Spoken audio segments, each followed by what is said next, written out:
కృత్రిమం అనేది శరీర కార్యాల్లో ఒక కార్యంగా రాశాడు గలతీ పత్రిక 5వ అధ్యాయంలో. అది చదివిన బుర్రపాడైపోయింది చాలా సంవత్సరాల క్రితం. శరీర కార్యములు ఫస్ట్ ఆ లిస్టులో కృత్రిమం. ఈ ఆర్టిఫిషియాలిటీని కూడా ఒక శరీర కార్యంగా చెప్పాడంటే వామ్మో చాలా సీరియస్ తీసుకోవాలి. కడుపులో ఏం ప్రేమ లేకపోయినా చిరాకు వచ్చేద్దండి యేసుప్రభుకి. ఈ ప్లాస్టిక్ నవ్వులు ప్లాస్టిక్ పలక హృదయపూర్వకంగా ఉండాలి. దొంగ బతుకు కాదు. అని ఈడెందుకు వచ్చాడు రా కొంపకే పనికి మాలినాడు అన్న ఫీలింగ్ గుండెనే ఉండదు. మీరు రావటం చాలా సంతోషం అండి. Thank you so much for coming. So nice of you. యేసుప్రభు అంటే ఐ హేట్ యూ. దొంగ బాబుతో ఇదంతా ముందు విడుదల పొందు. క్రైస్తవులారా, దేవుని సేవకులారా, this is the day to rededicate your life to for the ministry of deliverance. There are millions of people suffering in the bondages, the clutches of the devil.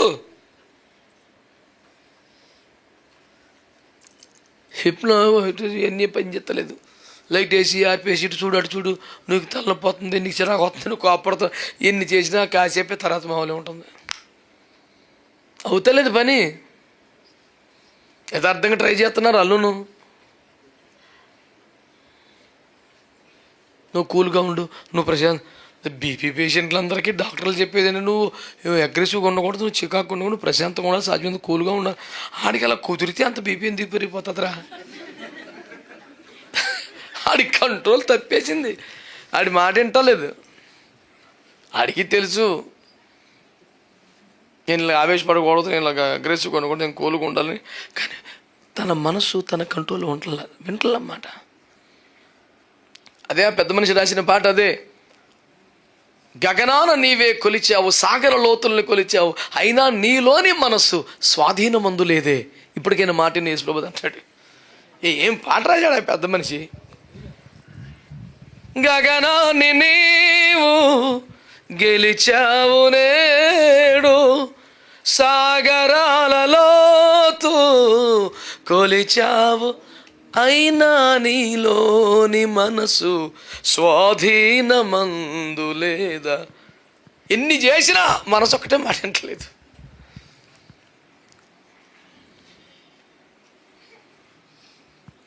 ఒక మహా గొప్ప శాస్త్రవేత్త, దాదాపు 500-600 ఆవిష్కరణలు చేసిన పెద్ద మనిషి, తన ప్రయోగాలు చేస్తున్న ప్రయోగశాలకు ఒకడు వెళ్ళాడంటే, వెళితే సిగరెట్ కంపు పొగతో ఇటు కుక్కురి పిక్కిరైపోయాడంట.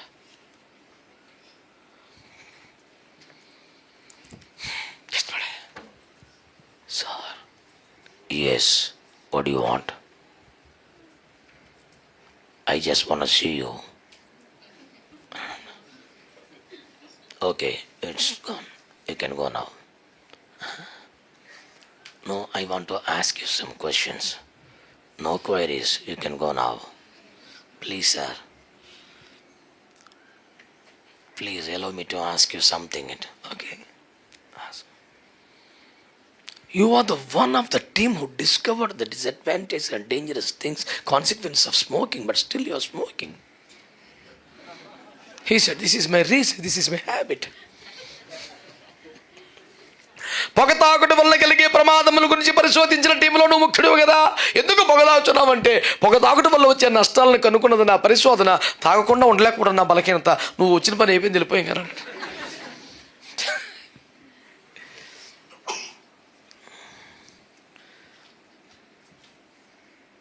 ఆ పాటలో దైవజనుడు అంటాడు, నీలోని మనసును ఆయన బాగు చేస్తాడు. ఎందుకంటే ఆ మనసును సృష్టించింది ఆయన, నీకు తెలుసు. హెన్రీ ఫోర్డ్ గారి గురించి ఒక శాస్త్రం చాలాసార్లు చెప్పుకున్నాం, మీరు గుర్తుందో లేదో. ఒక ఖరీదైన కారు, ఫోర్డ్ కారు అత్యంత చవకగా వేలంలో వేసేస్తున్నారట. ఆ వైపుగా వెళ్తున్న ఫోర్డ్ గారు చూసి, ఏంటిది, ఒరే నా కారు ఇది, నా కంపెనీ ఇదేటిది, పొగోడికి వేసినట్టు వేసారేట్రా అని బాధపడిపోయాడట. వీళ్ళు అడిగాడంట, ఏంటంటే చేస్తాను అంటే, ఆడు చెప్పింది దానికన్నా 10 రూపాయలు ఎక్కువ ఇచ్చేసి తీసేసుకున్నాడు. ఈ ముసలోడు తెంగరోడు వైట్ ఎలిఫెంట్ లాగా ఈ కారుని తీసుకున్నాడు ఏంటి అని అందరూ తమాషాగా నవ్వుతా వేలం పాట వాళ్ళు నవ్వుకుంటున్నారట. మంచి బకరగాడు దొరికాడు మనకి ఇవ్వాలని. అతను అక్కడే దాన్ని కాగితాలు తీసుకొని సంతకాలు అయిపోయిన తర్వాత బానెట్ ఓపెన్ చేసి ఒక్క 10 నిమిషాలు దాన్ని సెట్ చేసి స్టార్ట్ తీసుకెళ్ళిపోతాడంట. అమ్మ నాయన, లారీ తెచ్చి దీనికి తోడుగట్టి తీసుకెళ్తాడు అనుకుంటే వేసుకెళ్ళిపోతాడు. ఎట్లా అడ్డం పడి, హే మ్యాన్ నువ్వు ఆగు, ఇదంతా ఎలా సాధ్యం? మేము చాలామంది ఇంజనీర్లకి మెకానిక్లు చూపించాము, ఎలాగ సాధ్యమైందని చెప్పేసి అంటే చాలా కూల్గా దీన్ని తయారు చేసిన ముఖ్యమైన ఇంజనీర్లో నేను ఒకడిని. నా పేరే హెన్రీ ఫోర్డ్, చేసిందే నేను, నాకు తెలుసుదని కూడా అన్నాడంట. ఏమర్థం అవుతుంది మనకి? ఇంజిను హల్లెలూయా. లేకపోతే తాడు కట్టుకుని ట్రాక్టర్ వెనకాల తిరుగుతావా నువ్వు? ఆయన చేతికి ఇస్తే సెట్ చేస్తాడు యేసు రక్తం వేసి. దేవునికి స్తోత్రం కలుగునుగాక. హల్లెలూయా. హృదయాన్ని బాగు చేయగలిగిన వాడు ఎవడండి? మనస్సును నూతనపరచగలిగిన వాడు ఎవడండి? దేవుని ఆత్మలా వస్తేనటండి, యెహోవా ఆత్మ నీ మీదికి బలముగా వచ్చును గనక నీకు క్రొత్త మనసు వస్తుంది. దేవుని ఆత్మ నీ మీదకి బలంగా దిగివచ్చే ఉపదేశం కానీ అభిషేకపు ఆరాధన కానీ ఉంటే కదా కొత్త మనసు. ఎప్పుడు పాడు బుద్ధులు, పాత బుద్ధులు, రోత జీవితం. క్రొత్త ఏడు మొదలు పెట్టెను, క్యాలెండర్కే అది, మనకు కాదు. మన సేమ్ పాత జీవితమే. పేపర్ భాషలో చెప్పాలంటే కొత్త సీసాలో పాత సారా, అదే బతుకు. సేమ్, ఏముండదు మార్పు. కొత్త బట్టలు, కొత్త క్యాలెండరు, కొత్త డైరీ, కొత్త వాగ్దాన గీతం, వాగ్దానం కార్డు, వాగ్దానం పాట. హల్లెలూయా. బతుకంతా మళ్ళీ పాతే. ఎదుటి ఉన్న గ్రామాలకు వెళ్ళండి, 2 బంధకాల్లో ఉన్నవారిని విడిపించండి. ఆమేన్. హల్లెలూయా. ఇక్కడ ఒక ఖరీదైన మాట మీకు చెప్పాలా? హలో, కొంచెం కాస్ట్లీ చెప్పనా? కాస్ట్లీ అయినా ఫ్రీ. హల్లెలూయా. ఏంటి తెలుసా అది? ఇది ప్రభు నాకు కావాలి. ఆ కట్టేసినోడు అడుగుతాడు, ఏంటి తీసుకెళ్ళిపోతున్నావు అంటే మనం చెప్పాలంట, ఇది ప్రభు కావాలి. ఇప్పుడు నేను అడుగుతాను మిమ్మల్ని కాస్ట్లీ ప్రశ్న, ప్రభుకి ఏం కావాలో తెలుసా నీకు? అది ఈ దినం కీలకమైంది. అది ప్రభుకి ఏం కావాలో నీకు అర్థం అవ్వకపోతే నువ్వు నీ క్రైస్తవ జీవితం, నువ్వు నీ సేవ చిచ్చాయి. ఇంతకాలం తర్వాత కూడా నీ ప్రభుకి ఏం కావాలి? నీ ఆర్గ్యుమెంట్లా, నీ గొడవ, నీ ఆస్తులా, నీ సందాలా? నా మీద పడిపోయి ఎడుతాడు ఒక్కొక్కడో, ఈడెవడరా సందాలు వద్దంటాడని. నేనేమన్నానంటే సందాలు నిషేధించబడలేదు, కానీ సందాలు నీకన్నా గొప్పవి కాదంట. నేను అది మన సిద్ధాంతం. అది ఒకడు మొన్న ఎంతకి తగ్గించాడంటే, జపనీస్ శాస్త్రి కానుకల గురించి చాలా తక్కువగా మాట్లాడుతున్నాడు. మరి కానుకలు లేకుండా ఎలా సేవ చేస్తున్నాడు? ఏమైనా విదేశీ సపోర్ట్ ఉందేమో?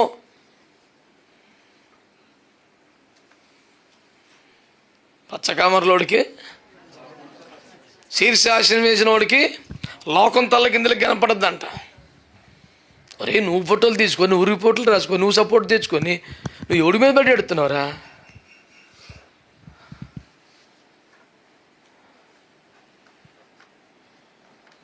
పనికి మళ్ళీ మాటలు మాట్లాడతాడు ఒక్కొక్కడు.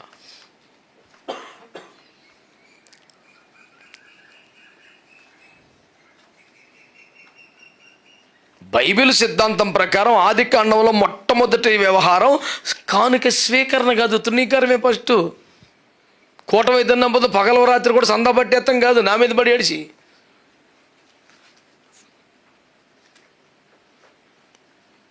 నీవు అంగీకరించబడితేనే నీ అర్పణ. మానవ జాతిని ఏదైనా తోటలోంచి మానవ సాధారణ జీవితానికి లోకములోనికి పంపిన మొదటి రోజునే దేవుడు చెప్పిన పాఠం, నువ్వు కావాలి, నీ అర్పణ నువ్వు అంగీకరించబడితేనే నీ అర్పణ. నువ్వు ఎలాగున్నా సరే సందేహం చేస్తే పని అవ్వదు. అదే చెప్తున్నాను నేను. బాధ ఏముంది? మొదటి నీ అంగీకారం అయితేనే నీ అర్పణ. కనీసం కానుకతోనే తీసుకోలేదండి. డిమాండ్ చేసి తీసుకున్నాడు సూపరా అని ఎవడు ఏం మాట్లాడుతున్నాడు? కానుక అంగీకరించకపోవటం అనేది బైబిల్ అతి సాధారణమైన విషయం. అది పెద్ద గొప్ప విశేషమేం కాదు. ఓ వేరావేశం తెచ్చుకోబాకు, విన్నావా? వ్యక్తి అంగీకారం అయితే అర్పణ. అసలు ఆ మాటకు వస్తే 10 సార్లు నా పేర్లు తెలుసుకుంటున్నావు కానీ నువ్వు. ఆదికాండం 4లో యేసుప్రభు వద్దన్నాడు, 14లో అబ్రాహాం వద్దన్నాడు. లిస్ట్ చెప్పమంటావు ఇక్కడ దాకా. 2వ రాజుల్లో ఎలీషా గారు వద్దన్నారు. అక్కడికి వెళ్ళిపోతావు నువ్వు, చివరి దాకా రా, దానియేలు గారు చిచ్చి అన్నాడు. నీకు ఎన్ని చెప్పమంటావు?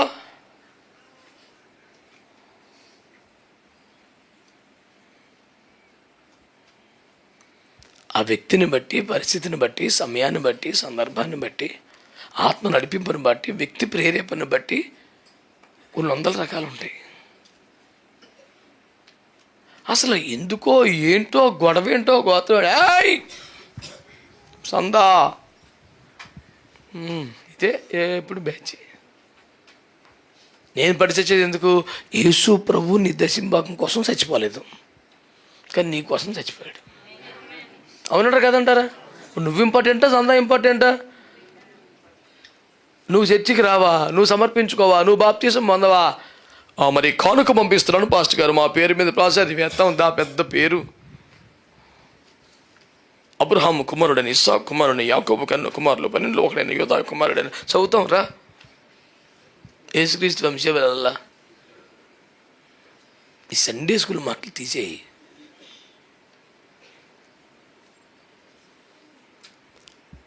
Try to live as an acceptable offering to the Lord. ఒక అంగీకరింపబడి అర్పణలాగా బతకవయ్యా బాబు. సందా పద పేనం తీసేస్తున్నావు. దేవుడు స్తోత్రం. ప్రభుకి ఏం కావాలి చెప్పు నాకు ఆన్సర్. డబ్బులు కావాలా, కులం కావాలా, మతం కావాలా, వివాదం కావాలా, ధర్మశాస్త్ర సంబంధ వివాదములు, మితిలేని వంశావళులు, ఇవన్నీ వ్యర్థములు, నిష్ప్రయోజనము కనుక వాటికి దూరముగా ఉండు. ప్రభుకి ఏం కావాలి? ఒక ఆర్గ్యుమెంట్లోకి వెళ్తే, ఒక డిబేట్లోకి వెళ్తే, తొడ కొడితే, బల్ల గుద్దితే, మేసం తిప్పితే, యేసు రక్తం ఇచ్చే ఇద్దరా నాకు కావాలని పరలోకం అంతా ఆరాధన చేసుకుంటుందా? సార్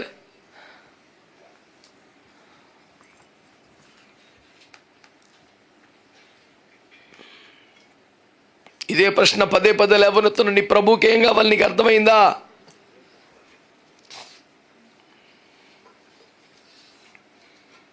ఈ వివాదాల ప్రభు కావాలి, సవాళ్ళ ప్రభు కావాలి, గొడవల ప్రభు కావాలి, కులమా మతమా ఏంటంటే ఏం కావాలి ఆయనకి?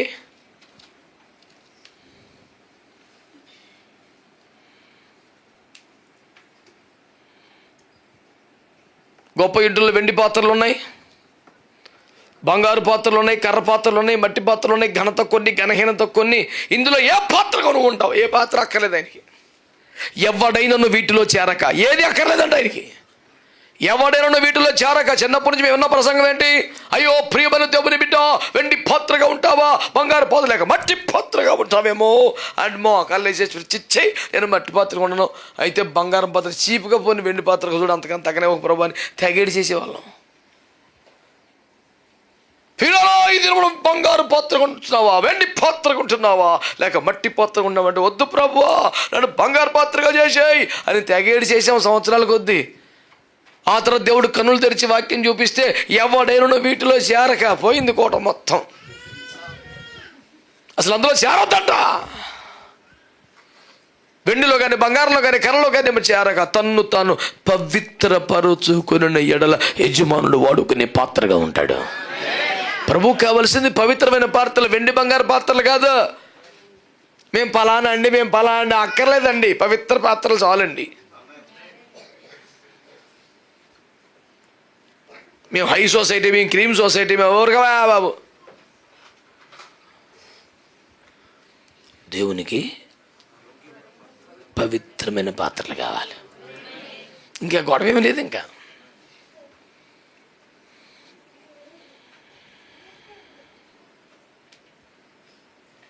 ఒక్కటి మాట పట్టుకెళ్ళిపోండి ఈరోజు ఇంటికి. ప్రభుకి ఏం కావాలి నీకు అర్థమైంది ఎంతకే? నా కుమారుడు నీ హృదయం నాకేమన్నాడు కదండి. స్తోత్రం చెప్పండి. ఆయనకి ఏం కావాలి నీకు అర్థమైందా ఈ పూటకి?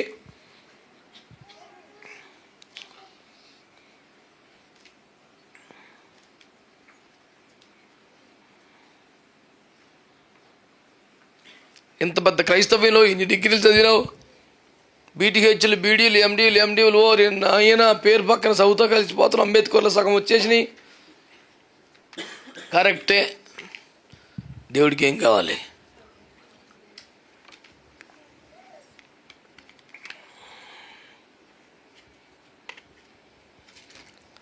స్పీడ్గా చెప్పైనా నీ హృదయం కావాలి. 2 నువ్వు ప్రేమించేది కావాలి. కట్టుగా బాడితే నీ ఇబ్బందులు మరి అలాగే ఉంటాయి. మరి వాక్యాలు ఏం చేయమంటావు? నీ హృదయం కావాలి, నువ్వు ప్రేమించేది కావాలి.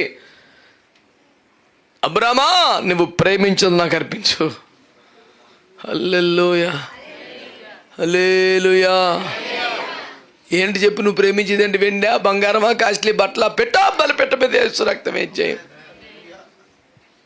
దేవునికి స్తోత్రం కలుగునగా. నీ ప్రభువుకి ఎవరు కావాలి తెలుసా? బంధించబడ్డ ఆత్మలు విడుదల చేయటం కావాలి. దేవునామ స్తోత్రం కలుగునగా. ఇది ప్రభు నాకు కావాలి. వారికా బంధకాలు ఉంటే ప్రభుకు సంతోషం లేదు. వారికా శాపములో ఉండటం ప్రభుకు సంతోషం కాదు. వారు విడిపించబడటం ప్రభు కావాలి. రాజు యొక్క ఆజ్ఞ ఏమిటి? ఎదుట ఉన్న గ్రామాలకు వెళ్ళండి. 2 విడిపించండి. 3 అది ప్రభు దగ్గర తీసుకొచ్చాయి. దారిలో అటకాయించుకో. మై బిలీవర్ నీ విశ్వాసం ఎలాగవుతాడురా? నమ్మింది యేసు ప్రభువును కదా. పనికి మాలి గొడవలు, పనికి మాలి సిద్ధాంతాలు.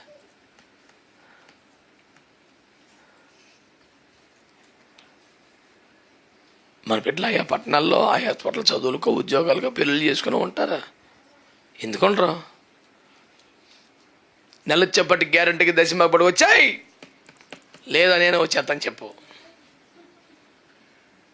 ఏదైనా చర్చికి వెళ్తే ఎల్లో 10వ పరకేసాయి దశంబాకు మరికి నేను ఆత్మీయ తండ్రిని కాబట్టి దార్ ఏటి దరిద్రం అని. ఇన్ని సంవత్సరాల సేవలో మనకున్న కఠినమైన పద్ధతి ఏంటి? నువ్వు ఏ ప్రాంతానికి వెళ్తున్నావో, ఎక్కడ ఈ ఉపదేశం మిగిలిన సహవాసాన్ని కనుక్కుంటావు అక్కడికి వెళ్ళావో అక్కడే బలలో పాలు పొందు. బలలో పాలు పొందేవో అక్కడే చెల్లించు. 20 సంవత్సరాలు మన సంఘంలో నమ్మకంగా ఉన్న తర్వాత వెళ్తే ఎక్కడికి వెళ్తే అక్కడేక ఏది పెడితే ఆ సంఘానికి వెళ్ళకూడదు. పరిశుద్ధాత్మ అనుభవం, అపోస్తుల బోధ ఉన్న సంఘానికి వెళ్ళాలి. వెళ్తే గనక క్రమంగా బలలో పాలు పొందాలి. పాలు పొందితే కనుక అక్కడే నీ కానుకలు ఇవ్వాలి.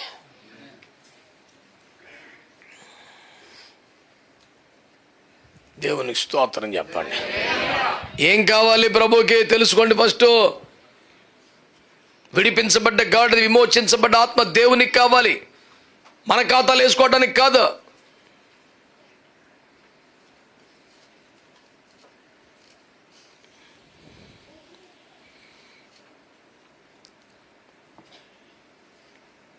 అయితే అడుగుతారంట వాళ్ళు, ఎందుకు తీసుకెళ్తున్నావు అని. ఏం చెప్పాలంట మనం? ఆమేన్, హల్లెలూయా. కులము, మతము నువ్వు ధైర్యంగా ప్రపంచానికి చెప్పగలవా ప్రభుకి ఏం కావాలో? ప్రభు ఏం కోరుకుంటున్నాడు? ప్రభు ఏం ఆశపడుతున్నాడు? ఈ కులాలు, ఈ డినామినేషన్లు, ఈ సిద్ధాంతాలు, మాది కరెక్ట్ బోధ, అదంతా నామకార్థ బోధ, మాది ఉపదేశం, అదంతా వట్టి మాట, ఈ రచ్చంతా చేస్తున్నావే. అప్పుడు ఆడికి ఏం చెప్పాలి నువ్వు? ఇవన్నీ ప్రభుకి అవసరం లేదు, మాకే చెప్పు. మరి ఒక మంచి పెద్ద మందిరాన్ని మధ్యలో 3 గోడలు కట్టేశారు, పెద్దవి. 4 గోడలు అయిపోయింది. 4 ఇచ్చులు ఇట్టేశారు. అందులో 4 కేకేస్తున్నారు. ఆ చుట్టుపక్కలకి వెళ్తాలేదు. నేను దేవుని స్తోత్రం. ఇటీ ఘోరం.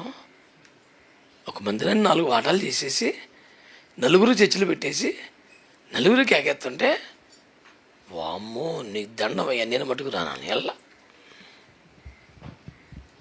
ఎందుకంటే ప్రభుకి కావాల్సింది అది కాదు. ప్రభుకి ఇంకో 4 కొత్త ఆత్మలు, ఇంకో 2 కొత్త బ్రాంచీలు, ఈ లెక్కలు కాదు ప్రభుకి కావాలి. బంధకాల్లో ఉన్నవారు విడిపించినట్లే విడిపించి వేరొక చోట కట్టబడుతున్నారా, ప్రభుకి అప్పచెప్పబడుతున్నారా? అది ఇంపార్టెంట్.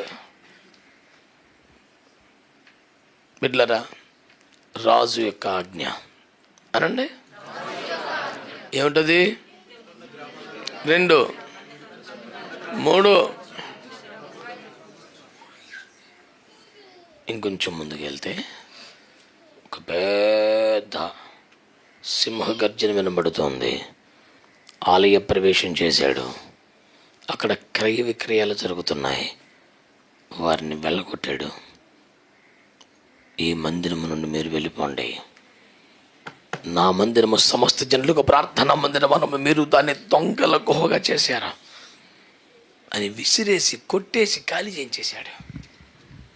ఆమేన్, ఆమేన్. శ్రద్ధగా వినండి. దేవుడు అంటున్నాడు, క్రయ విక్రయములు చేయవారిని ఇక్కడి నుంచి వెళ్ళిపోమని మాట్లాడుతున్నాడు. రాజు ఆజ్ఞ ఏంటి? మందిరంని వ్యాపార కేంద్రాలుగా మార్చకండి.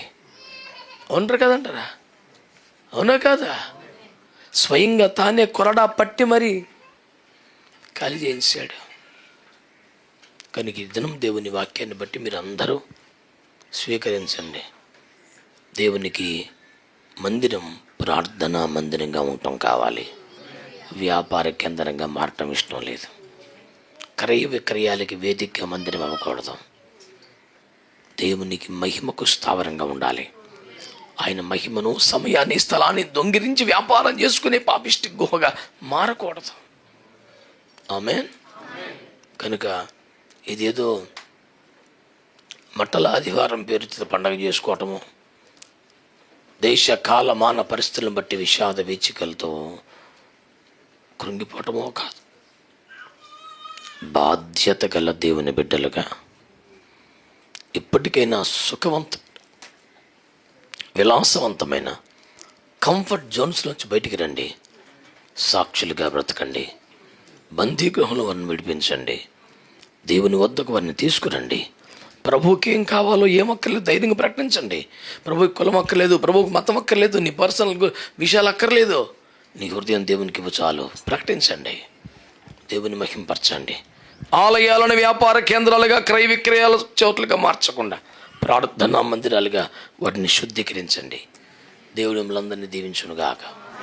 ప్రార్థన చేద్దాం.